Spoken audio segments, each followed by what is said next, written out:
Tenemos que decir, obviamente, que hace unos días, 3-4 días nada más, Mauricio Macri ha decretado la transformación de la ya no más Secretaría de Deporte para llamarse Agencia de Deporte. ¿Cuál es la diferencia, más o menos, para contar un poquito de qué se trata?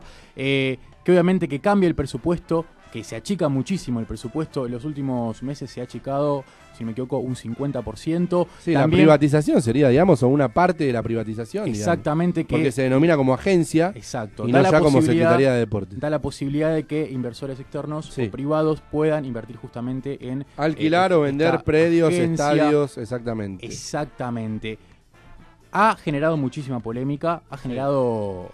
voces de todo tipo, voces a favor, voces en contra, hay que ver las proveniencias de cada una, obviamente, pero la gran mayoría del mundo del deporte se ha manifestado en contra, porque obviamente, ¿qué significa? Que este nuevo decreto significa que solamente por ahí sea lo interesante, los deportistas interesantes puedan ser financiados, y el resto de los deportistas, ¿qué pasa? No son financiados, no hay presupuestos para ellos. No hay presupuesto, como no hay en ciencia y tecnología y en otras tantas áreas. Exactamente. Que ahora no vamos a estar mencionando, pero realmente una decisión que obviamente daña mucho a lo que es el deportista amateur, el deportista federado, el que compite, el que más allá de tener su trabajo se entrena y se dedica a eso, que no vive de eso. Lo más importante me parece que obviamente la estructura también ya del CENAR, sí. Bueno, lo que está pasando también con los clubes de barrio, que son entidades sin fines de lucro y que tienen una contención social, ¿no? Importante, cumplen un rol que el Estado muchas veces obviamente se encarga de eso. Ese es el punto, ese es el punto, Seba, exactamente. Y que por este lado, si lo vemos, es largo y es para debatir. Lo más grave es que sea por DNU, por decreto de necesidad de urgencia, y no haya pasado por el Congreso, donde sí debería haber sido debatido, obviamente donde se escuchen todas las voces y sea un poco más amplio, pero ya sabemos cómo es esto, es un avasallamiento del gobierno nacional actual, que las medidas que ha tomado son la mayoría perjudiciales para las grandes mayorías, para la mayoría. Exactamente. Y en este caso en el deporte, ¿no? Y lo tenemos para hablar con nosotros, para debatir con nosotros, intercambiar ideas. A papá lo trajimos, lo tenemos a él del otro lado del teléfono, lo tenemos a Alejandro Fabri. Ale, buenas noches, ¿cómo estás? Pipa Telias te habla. ¿Qué tal, Pipa? ¿Cómo va? Buenas noches, ¿cómo andan? Bien, muy bien, por suerte. Gracias por atendernos, como siempre, al pie del cañón para Revolución Deportiva. Contarte y preguntarte también sensaciones de lo que ha sido este decreto de necesidad de urgencia del presidente Mauricio Macri. Por ahí continuar un poquito con lo que veníamos hablando, cómo repercute en los deportistas en general, con lo importante que es el deporte para un país como Argentina como función social, ¿no? Bueno, para ver cómo repercute sobre los deportistas vamos a tener que esperar un tiempo, a ver qué es lo que hacen, porque... A ver, la misma gente que dijo que Fútbol para Todos iba a seguir durante un tiempo es la misma que dice que no se van a vender los activos del CENAR, que no se van a construir torres. Digamos, es difícil creerles en función de lo que dicen habitualmente. Han hecho un sinnúmero de promesas y de discursos que después son desmentidos por la realidad. Yo creo que se puede aceptar una parte de este proyecto de cambiarle el nombre, porque cambiar el nombre es lo de menos. El asunto es saber cómo funciona, y por lo que parece, que creo que lo estaban diciendo allí, apunta siempre a lo mismo, es lo mismo que hace este gobierno en todas las demás áreas. Los que tienen algún nivel de lucimiento en el deporte, traducido, los que tienen alguna formación universitaria, una formación mayor, tienen más acceso a determinados confores. Los que están más abajo y necesitan más ayuda, quedan nuevamente postergados. Es más o menos eso. Digamos que se está aplicando en todas las áreas. Por ejemplo, el gobierno actúa con ensayo y error, es decir, lanzaron el globo de cerrar las escuelas nocturnas en la ciudad de Buenos Aires, y como se hizo una protesta masiva y gente insospechada de pertenecer al gobierno anterior alzó también la voz, ahora no tuvieron más remedio que volver todo atrás y permitir que las escuelas nocturnas sigan funcionando, diciendo simplemente nos equivocamos. Bueno, se vienen equivocando en todo. En realidad yo no creo que se estén equivocando, en realidad yo creo que están haciendo lo que quieren hacer, que es, como se hizo en la época de la dictadura militar, achicar el Estado. El eslogan es achicar el Estado es agrandar la nación. Eso es lo que decían en la época de los militares. Acá el problema es que es achicar. Se podrían achicar otras áreas que se pueden discutir, son más discutibles, pero el problema es que se está golpeando sistemáticamente sobre todos los sectores. Entonces se produce un fenómeno de que dentro de un par de años va a estar todo más chico, va a haber muchos menos recursos y al mismo tiempo todos los recursos que se generen prácticamente se van a usar para pagar la deuda que este gobierno contrajo. Claro. Es un problema realmente muy difícil. De todos modos, yo comparto lo que dicen algunos periodistas vinculados a este tema. Yo no conozco demasiado de política deportiva, no es un tema en el que me haya dedicado nunca, pero me parece que todavía falta porque no se habla, por ejemplo, del deporte en las escuelas. Y este es un país que nunca fue un país deportista, fue un país de gente que hacía deporte, pero sobre todo en los últimos años, de mucha gente que mira deporte por televisión. Lo que tenemos que tratar de lograr es que la gente haga deporte, por una cuestión de salud principalmente, ¿no? Pero evidentemente eso no está previsto. No está previsto utilizar los recursos del Estado para acompañar a los chicos más jóvenes de 6 a 20 años, digamos, para que haya una política fuerte de participación de la población en el deporte.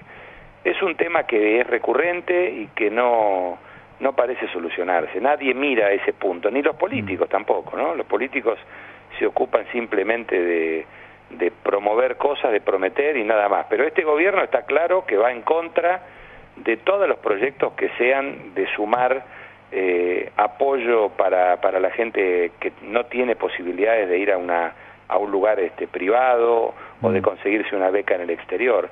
Yo entiendo, Alejandro, discúlpame, sí, que de alguna manera es como un efecto cadena de paradigmas. Por ejemplo, un chico de 6 años, como decías vos, ve por televisión o ve un deportista que le está yendo bien o que está compitiendo en un juego olímpico, por ejemplo, o en un juego panamericano. Entonces hace que un chico, por ejemplo, ver un deporte, digamos, ver a un deportista, hace que un chico por ahí quiera practicar ese deporte, ¿no? Y por ahí no siempre tiene los recursos que podría tener por H o por B, por una razón o por otra, y es el Estado quien debería por ahí encargarse o por ahí acompañarlo para que pueda llegar a ser por ahí profesional o de alto rendimiento, y es lo que venía haciendo, digamos, efecto o lo que venía efectuándose en los últimos años con el apoyo del NAR, por ejemplo, con las becas para deportistas y todo eso, y todo lo que se venía haciendo, todo ese trabajo que se venía haciendo, da la sensación de que va a quedar trunco y que, digamos que al fin va a dar resultado en que haya muchas menos medallas para los deportistas y sobre todo lo más importante es que cada vez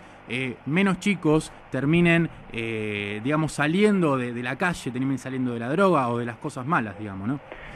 Sí, pero esa idea no está en la cabeza de la gente que gobierna. La consideran una idea de otra época. Esto de que el deporte saca a la gente, porque te dicen y te dan ejemplos también de situaciones en las que no pasa. O sea, todos tienen un ejemplo para dar para justificar lo que hacen.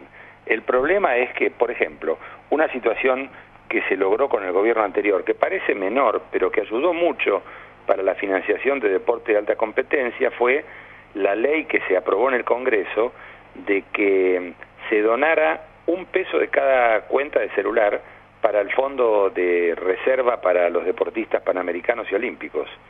Eso se hizo durante un tiempo y acumuló muchísima plata para fortalecer el trabajo y las becas y todos los implementos que se tenían que comprar para el desarrollo. Al mismo tiempo, me parece, tenemos que entender que el Estado no puede hacer todo tampoco, sobre todo este Estado al que quieren achicar y al que tienen rodeado. Es decir, si hay empresas privadas que quieren poner plata en los deportes amateurs, me parece bárbaro que se haga. Ahora, las tiene que controlar alguien. Acá la sensación es que se le abre la puerta. Es un poco lo que pasa en la economía, a las empresas privadas, pero el Estado no es que está controlando la puerta. Se fue y dejó la puerta abierta. Es un tema difícil. Yo la verdad que reconozco que no tengo el conocimiento suficiente como para... O sea, es muy claro que no es una medida que sirva para mejorar el trabajo de la gente que se está rompiendo el lomo en los clubes de barrio y con alguna beca. Eso está claro porque están cortando toda la participación del Estado en muchísimas cosas. Esta historia ya la vivimos, a lo mejor no de esta manera tan prepotente, ¿no? De hacer un decreto de necesidad de urgencia, de no pasar por el Congreso, de evitar el debate, porque cualquier debate que ponga en discusión y lo deje en minoría al gobierno, es mirado desde el gobierno como un intento de sumarle votos en contra para las elecciones.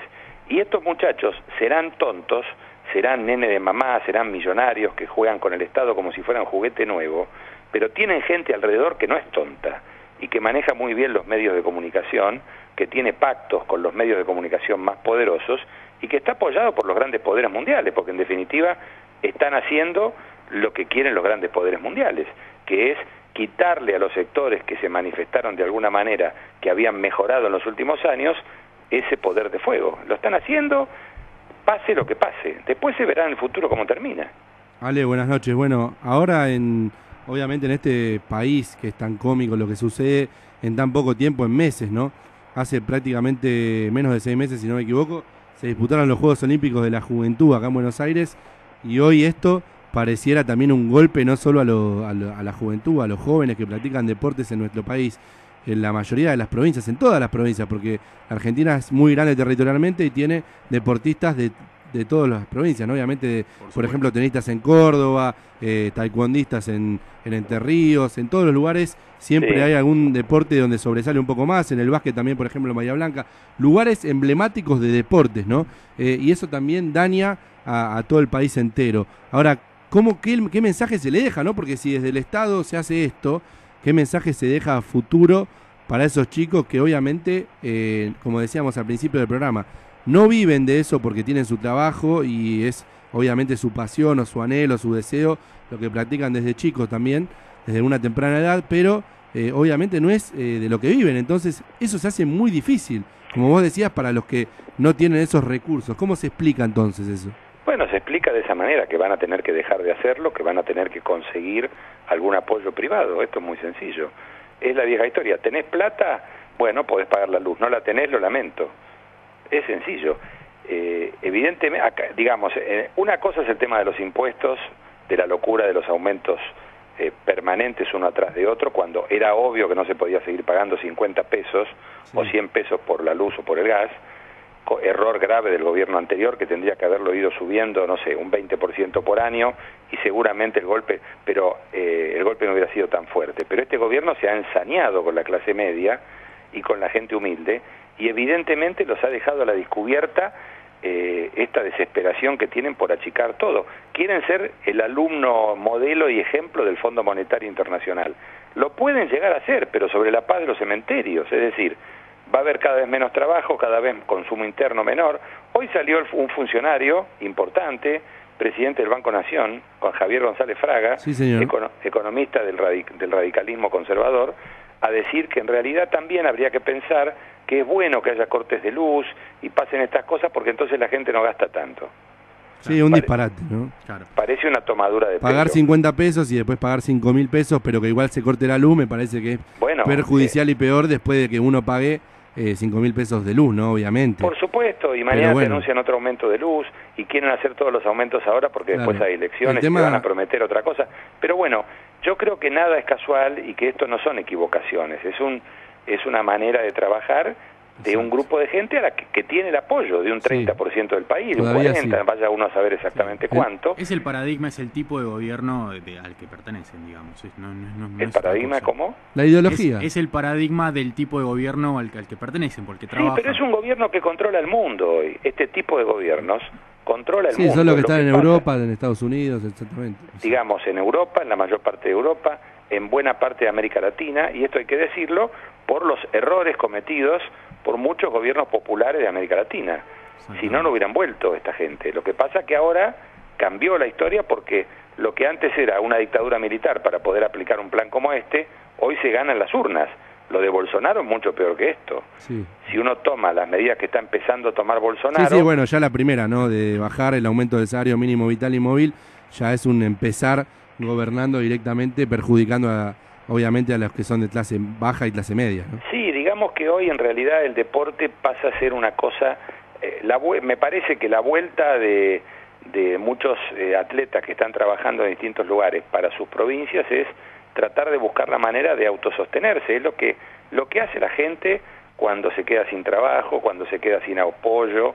Es lo mismo que ha pasado con los científicos, por ejemplo. Se hizo el Plan Raíces, retornaron a Argentina alrededor de 1.200 científicos y ahora están empezando a irse de nuevo. Claro, sí, porque claro. el CONICET sigue funcionando, pero sigue funcionando en una capacidad mucho menor y con una importancia mucho menor, porque en el desarrollo de las ideas que se pueden armar, el gobierno no planea que el CONICET sea importante, digamos. Sí, o lo dicen y después mentalidad lo dicen con las palabras y después en los hechos es todo lo contrario. Sí, pero en realidad es lo que quieren. O sea, no me parece que haya otra situación ahí. Lo que quieren es eso, es desfinanciar, porque no les importa la función del Estado. Ellos han venido a achicar y a dejarle espacio a las grandes empresas. El problema que tenemos en la Argentina, más allá de esta decisión del gobierno, es que en general la clase empresarial argentina le importa muy poco la evolución de la sociedad, el desarrollo de la gente, les importa muy, por eso el bienestar, obviamente. Se pagan los sueldos que se pagan. Es muy largo de explicar y yo no soy un economista. No, es un así, pero bueno, está clara, digamos, el concepto y sobre todo clarísimo, como siempre. Bueno, lo que, a ver, es un poco lo que se ve en el fútbol. En el fútbol se ve un campeonato y una estructura de campeonato organizada para que haya 2, 3 o 4 equipos que manejen todo, como en Europa, y el resto que juegue por la supervivencia, nada más. Es lo mismo, en el fondo, una enorme cantidad de gente que se tiene que manejar para sobrevivir y los muy pocos que son los que disfrutan todo. Se ha trasladado a todos los ámbitos ese tema, ¿no? Es realmente complicado y ojalá se pueda revertir, pero no parece en este momento que se pueda revertir porque es una ola mundial.